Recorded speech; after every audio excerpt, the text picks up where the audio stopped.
Hello viewers, আসসালামু আলাইকুম। সবাই কেমন আছেন? আশা করি ভালো আছেন। সাত সকালে আমি কোথায় যাচ্ছি হয়তো আপনারা দেখে বুঝতে পারতেছেন, আবার অনেকে জানেন না।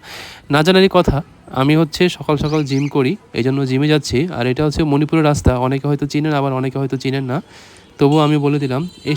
আরে বাবা, জ্যাম লেগে গেল? আচ্ছা যাই হোক, জ্যাম লাগারই কথা। কারণ জ্যাম আমাদের বর্তমানে একটা অংশ। আর দেখেন সামনে কতগুলো আমার দলবল বসে আছে। ওদেরকে আমি প্রতিদিন খাওয়া-দাওয়া দেই। শারীরিক সুস্থতার জন্য আমাদের প্রতিটি মানুষের জিম করা উচিত। এজন্য আমি এটা মেনটেন করি। দেখেন, অনেক স্টুডেন্টরা স্কুলে যাচ্ছে এবং যে যার কর্মক্ষেত্রে যাচ্ছে, কেউ গার্মেন্টসে যাচ্ছে, কেউ অফিস আদালতে, কিন্তু এই মহিলা কিন্তু প্রতিদিন এখানে ভিক্ষা করে। আমি ওনাকে ডেইলি দেখি। এটাও ওনার একটা অংশ, মানে চাকরির একটা অংশ। কি বলবো, চাকরিই বলা যায়। কারণ বর্তমানে ভিক্ষা করে মানুষ হাজার ইনকাম করে, যেটা সাধারণত মানুষের জব করেও পায় না। একটি মানুষ জব করে প্রায় মাত্র 15 থেকে 20,000 টাকা। আর যদি বেশি ইনকাম করে তাহলে 30 থেকে 40,000 টাকা। কিন্তু একটি মানুষ ভিক্ষা করে অনেক টাকা পায়। এই দেখেন আমার দলবল। যাই হোক, আমি প্রায় চলে এসেছি, কিন্তু এখানেও জ্যাম লাগছে, কি আর করা। এই দেখেন আমি জিমের সামনে চলে আসছি।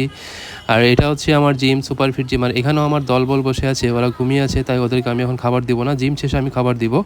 আমি ট্রেডমিল করলাম, জিমের আমার একটা অংশ দেখালাম। ট্রেডমিল কমপক্ষে 30 মিনিট হাঁটি। যাই হোক, জিমের অংশ শেষ হওয়ার পর দেখেন ওই যে আমার জন্য দাঁড়ায় আছে, যে আমি কখন ওদেরকে খাবার দেবো। কিন্তু দিনের বেলায় আমি তো শুরুতে খাবার দিই নাই, কিন্তু এখন তো খাবার দিতেই হবে। কিন্তু আমাকে দেখলে দেখেন দৌড়ায় আসবে।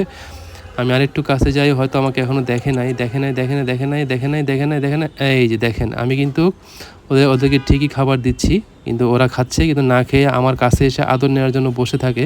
আমাকে দাঁড়িয়ে থেকে খাবার খাওয়াতে হয়, নাইলে আমি চলে গেলে ওরা আমার পিছন চলে আসে। কারণ ওরা হচ্ছে মানুষের চাইতেও অনেক ভালো। কারণ মানুষ আপনার বিশ্বাস ভঙ্গ করবে, কিন্তু ওরা কখনো আপনার বিশ্বাস ভঙ্গ করবে না। যাই হোক, আমি এখন গুড বাই হই, কারণ ও খাচ্ছে, খাক। আর এটা হচ্ছে মণিপুর উচ্চ বিদ্যালয়। আমার জিমটা মণিপুর স্কুলের সামনে। আর আমি মণিপুরি এলাকা থেকে, এই স্কুল থেকে আমি পাশ করেছি। সবাই ভালো থাকবেন ইনশাআল্লাহ। পরবর্তীতে আরেকটি ব্লগে